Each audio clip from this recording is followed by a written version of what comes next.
一発目が最高じゃなきゃいけないけども、100発目1000発目が最高じゃなきゃいけないっていう、そういう価値観ですね。ワンツー打ってたら永遠にこう受けなきゃいけない、それを逆に行くと入るっていう。これはすごいこと聞いた気がするいや、すごいこと聞いた気がするっていうか、すごいことを聞きました今回。いやこれおすこんにちは、空手家合芸です。今日は東京の、羽村市に来ているんですが、極真ファンの方ではもうなんならもうこの背景を見た瞬間に気づかれている方も少なくないと思いますが、現役時代は一撃の竜、また一撃のアーティストとして名を馳せた、成島龍さんです。よろしくお願いします。よろしくお願いします。よろしくお願いします。僕のチャンネルを、日頃、ご覧いただいている方であればもう説明不要だと思うんですが、ちょっとチャンネル登録者の中にはちょっと空手は全く関係ないっていう方もいらっしゃるので、簡単に、僕しか知らない人に、説明するんであれば、僕が20代の頃に、成島さんが現役バリバリの頃にも一番僕が憧れてもう VHS のビデオがもう擦り切れるほど見まくったっていうもう、極真のレジェンドの方です。で今回はですね前回も、コラボさせていただいて1年は経たないですけど、半年以上ちょっと経って、あれなんですけど、今回なんですがちょっと事前の相談もなくあれなんですがやっぱ軽量級でありながらも、やっぱ KO の山を築いたっていうこと自体がもう正直、無差別で行われる極真ならではなんですけど、その中でやっぱ軽量級の選手が無差別で KO を量産するってもうなかなかないというか、普通だとありえないって言われることを、実際になさられてたので、今回なんですかね、成島師範がその一本勝ちを築けた理由みたいなものをちょっとお話を伺う中で、なんかこう検証じゃないですけど、いけたらなっていう、もうかなりもうぶっつけみたいな感じであれなんですか、今日はよろしくお願いします。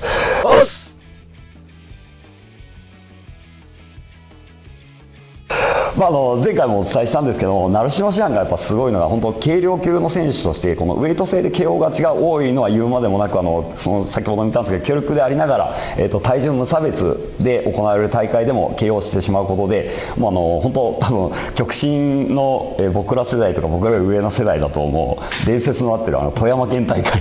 無差別の大会でオール一本勝ちっていう軽量級の選手が、しかも決勝で100キロ級の選手を失神させてしまうっていう、もう考えられないもう試合を、されていて、もうこれはあれですね、 YouTube で、検索してもらうともう動画出されている方がいるんで、ぜひその辺ちょっと動画見ていただくのがいいかなと思うんですけども、それさらにちょっとやっぱ自分はやっぱ年齢的には、その世代よりは若いので、一番印象的だったのは第7回の世界大会で、無差別の世界大会で一本勝ちを練習したりとか、重量級の選手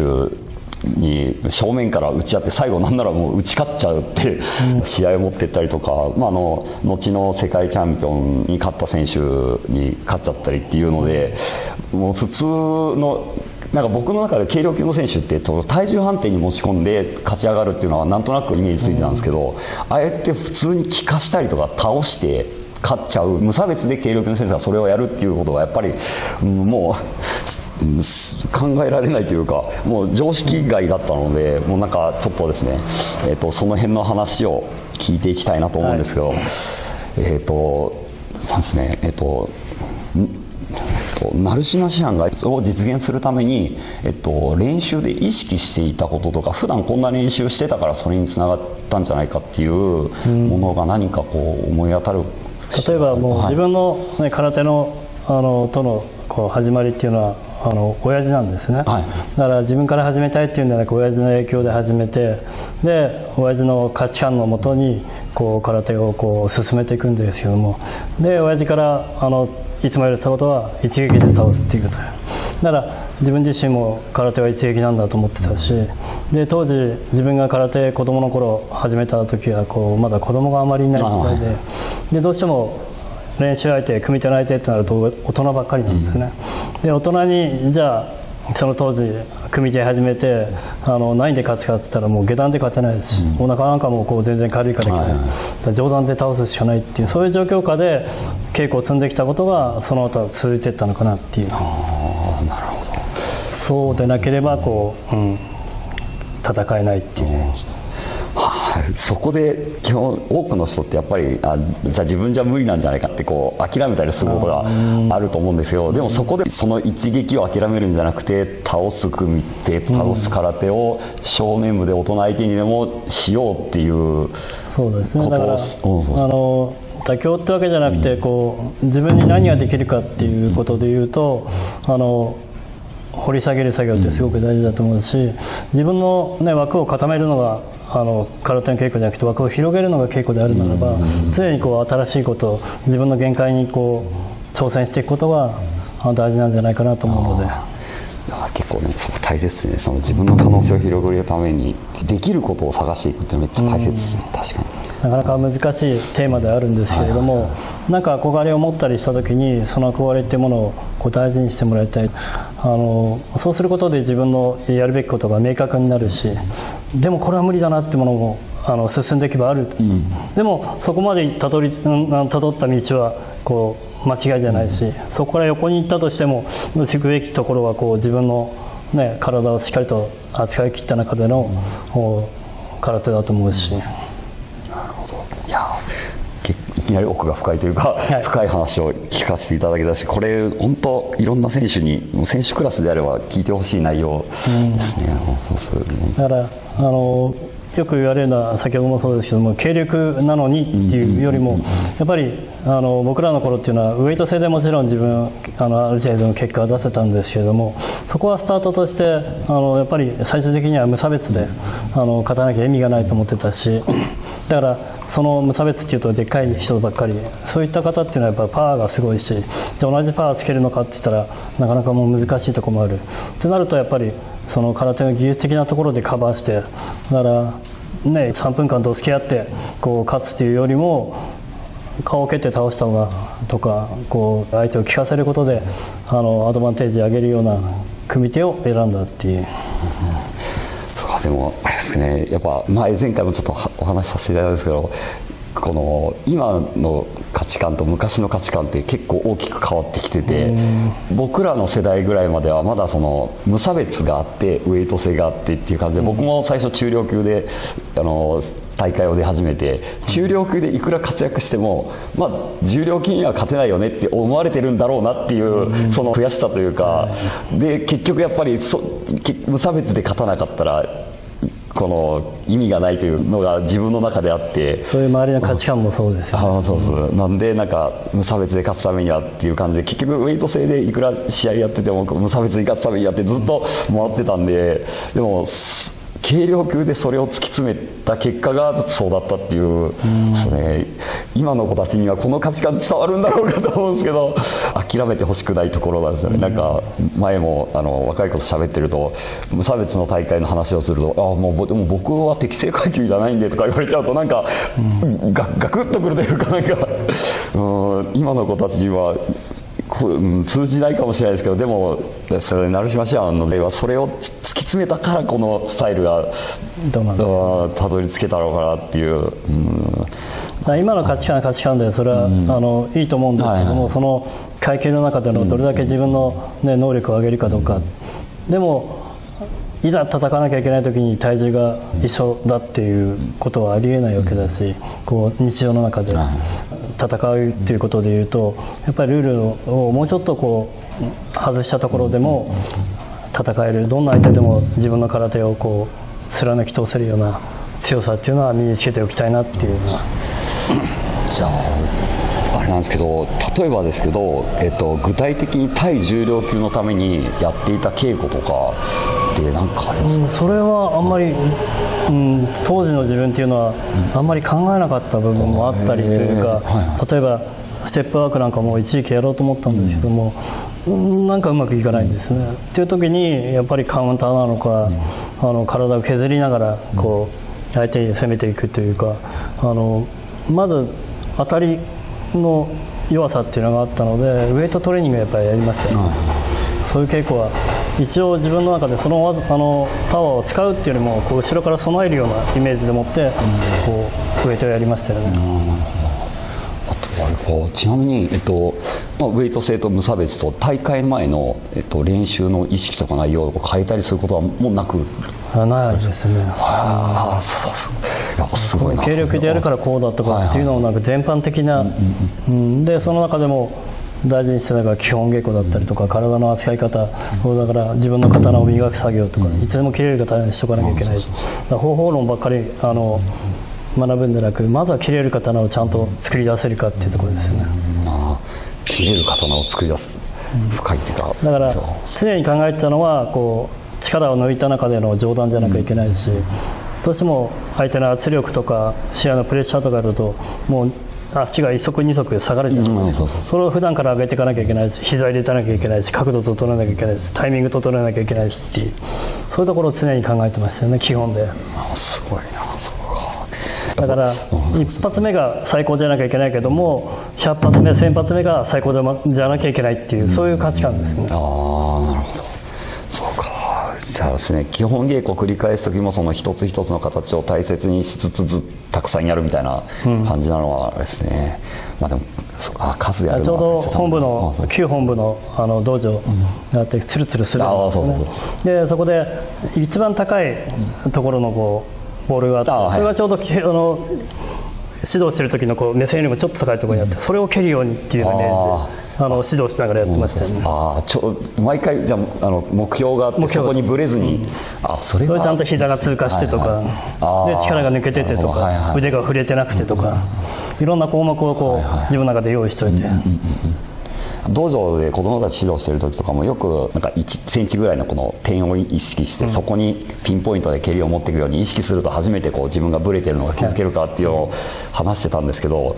リアルにそれを突き詰めた結果ここまでいかれた記者の話が聞けたんで、ちょっと説得力を持って子どもたちに伝えやすくなるですね、これ僕の。でも具体的に本当に物があって、それに対して膝が入ってるかとかを確認しながら、本当にもう細かい角度で細かい膝の入りとか、で自分の状態もそうですけど、いかに力が抜けた状態で走っててっていうですね。本当毎回数を繰り返す稽古だからこそそういうのを突き詰めれるっていうのは、だから本当にね、刀が切れるように切れるようにって解いてても、一回こう変な角度で入れちゃったらまた最初からやり直しみたいな、そういうレベルですね。そうです。いやこれもうなんか若い選手に聞いてほしいな結構やっぱそういう繰り返す基本的な稽古を突っ飛ばしちゃう選手とかは最近やっぱ多いようなイメージがあって、でもなんか感覚的にキックボクシングのジムじゃないですけど、なんか見てって組み手してっていう道場もやっぱり今結構増えてきてはいるんで、特に上段は力いらないじゃないですか。場所と角度とタイミングが整っていれば相手倒れてくれるし、そういった意味ではミットなんかに頼らずに、基本的にしっかり作り上げたことがつながっていったのかな、そこを入り口にいろんなところもああでもないこうでもないということにつながっていった、一番入り口としてはちょっと高いところなのかなと思うけども、そこが逆に高いところからこういった分、難しいところからいった分こう分かりやすくなったのかなと思うし、基本稽古でそこを意識して自分の体を隅々までちゃんと使いこなせる意識が育てば、他の技やるときには確実にそれをそのまま使えたり応用したりはできるんで、そうなんか本当基本稽古の大切さを今の若い世代に伝えるいい言葉をいただいた気がします。だから、やっていくことで分かることもあるし、最初からこう正解なんかないと思うんですよ。こうでもいいと思うんですよね。こうでもいい。じゃあそれが幅になるし、だからそれを続けるってことを前提でいくならば、もういろいろ自分で感じながらその都度その都度その時その時こう着目するポイントがあったりとか、それよりもこうでもないああでもないってことが絶対にこう生かされてくるものだと思うので。そうか、もうでも鳴島師範のハイキックにたどり着こうと思ったら、とりあえずもう上段の基本稽古のあれですね、もう蹴る場所を決めるっていうのは絶対的に必要ですよね。でその上でそれに対して自分の膝が入っているのかとか角度がずれてないのかとかっていうのをもう蹴るたんびに意識するっていうのはめっちゃ大切ですね。なんかだからね、当たっただけで倒れなかったら、もう自分の中でもアウトなんですね。だから倒すために蹴ったんだし、倒れなければもう自分の中ではこう至らなかった技なので、そういうことで言うとそうですね、ちゃんと当てる場所、角度、タイミング整えてしっかりと相手が倒れるってこその上段回し蹴りっていう。すげえな。もうなんかもう現役の頃の試合とか見てても左の上段回し蹴りでバーンってもらってこうおっとってなったりとか、バーンってもらって一応倒れるけどっていう試合の方が多いのに、成島ちゃんの試合って本当に倒れた相手がみんな糸が切れたみたいに失神してくるっていう、もう他には本当類を見ないですよね。毎回みんながパタッてこう本当に失神していくっていう、しかもそれを重量級相手に再現してしまうっていうのがもう本当考えられないレベルなんですけど、でも結局そこを突き詰めていけたのは基本稽古だったっていうのは、と自分では思ってますね。で特に小さい頃は極真ではなくて伝統派の方をやってたんですけど、何が落ちなきゃいけないっていうよりもとにかく親父の恐怖で、こうせやせバチンぐらいの中でこう恐怖の中でやってたものが後でこう生きてきたのかなっていう、体の中に残っているものを後で整理してってことですよね。この時に、空手ってものはこういう動きだって叩き込まれたものが生かされてきたのかなっていう。そうなんかこれも前回ちらっと話した気がするんですけど、子供の頃に矯正されて無理やりこう強くなった子のパターンがもうほぼ決まってて、こう無理やり強くさせられてこのレベルまでいった時になんですかね、この反抗期を迎えて、親の言うことを聞かなくなったり、親がもう手に負えんわって親が離れた時に今まで積み上げてた強くなれた要素があるから自由にできることが楽しくなって、そこからどんどん強くなるタイプと、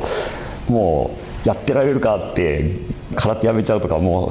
ちょっとグレてヤンキーになっちゃうみたいな結構分かれるんですけど、いい方になったっていういい方なのかどうか分かんないですけど、改めて自分の体の中に備わっているものとか、動きどんなものをこう求めているのかっていうものをこう極真に入ってまた考えた時に、こうすごくあの時の稽古っていうのが役に立ってきましたね。いやなんか今回本当に若い選手にも聞いてほしいし、壮年部の人とかでやっぱ、僕が見てても神経系が発達してないっていうか、自分の体を自分の思ったように使えてないのがはっきり見て分かる人たちってやっぱ多いんですけど、成島師範みたいに、要は日頃繰り返す稽古を意識して直すように、たくさんやることで神経系って発達していってどんどん自分の体を自分の思い通りに使えるようになっていくっていうものではあるので、それをはっきりと言葉にしていただけたというか、指針になるものをもらった気がしますね。なんか少年部も感覚でやっちゃってる子たちとかがそこを意識する、特に少年部とかなんでどんどん伸びていきますし、壮年部の人もやれば確実にそこって精度が上がっていくんで、そういう意識で普段やってる基本稽古を大切にしてくださいっていう。難しいんですよ、もうなんか毎週やることだから毎回やることだからって惰性でやっちゃう人っていうのがめちゃくちゃ多くてもったいないなっていうのは。ウォーミングアップになっちゃうし、でもちゃんと刀をこう削り込んでこう、切れる刀にしてる作業なんだよって言ってても、そうですね。でしかも変にたくさんダラダラとかたくさん適当なことをやりすぎちゃうと、適当にやる方が身についちゃうと、いざ正しいことをしようとしてもなかなか時間がかかっちゃうんで、普段ちょっとでも意識してそこを精度を上げることをしてれば、いざっていう時に随分役に立つんですけど、だから積み重ねてきたものっていうのは必ず体に身についちゃうし、それをこう変えようと思ってもなかなか剥ぎ取れるもんじゃない。そうなんですよね。積み重ねてしまうと、後が逆に大変になるんで、だからそこは難しいところですね。でもせっかく繰り返す稽古は大切にしてほしいなっていうのはなんか改めて、そうね、本当どう繰り返すかですね。ただ繰り返すんじゃなくて一個一個を大切にたくさんやれば確実に伸びるんで、そうです。いやもうこれは本当、空手やってる全世代か大切ですね、間違いなく。でも本当さっき成島さん言われてましたけど、その上段でここってピンポイントでこれできるようになってくれば、それを下で行うんであればそのまま応用が効きますし、神経系発達していれば当然いろんな動きにそのままそれを使えるようになるので、だからね、こういう上段が蹴れるようになりました、そしたらじゃあいつどういうふうに使うのっていうなった時にまた次のステップがあって、その相手との位置関係とか自分の姿勢とか相手の状況も考えて、じゃあそうなるためにはこの技が必要で、この技に行く前にはこの技が必要でとか、それをつなげてっての上段だっていう、それをこう一つ一つまた自分で組み手の中で作り上げていくと形になってくるっていうところですよね。いやー、いい話聞いた。おっしゃれですね。とりあえずまずは基本稽古大切にしようっていうのがまずはもう第一ですね。でそこから応用のための基本なんだから。そうですね。でそこからどう使うのかっていうのを突き詰めていくことで技になっていくっていうのはあります。ちょっと一回今日はもうこれで一回締めさせていただいて、次回からまた具体的な技術とかに入っていきたいと思います。じゃあ一応ここにします。はい、ありがとうございます。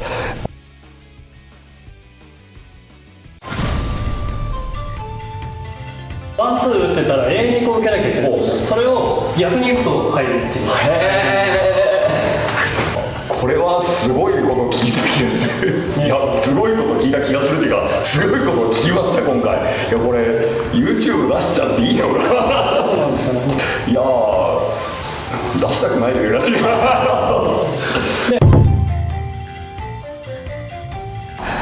今日も最後まで YouTube を見ていただきありがとうございます。ここは羽村市ですかね。もっと羽村駅からもう構内から見えるというか、さっきも僕ここの道場来るときに見ながらあそこの道場だっつって。ワクワクしながらここ来たんで、羽村駅から近い方とか大目線ですね。大目線で羽村駅から近い方とかぜひ空手やってみたいという方、成島道場、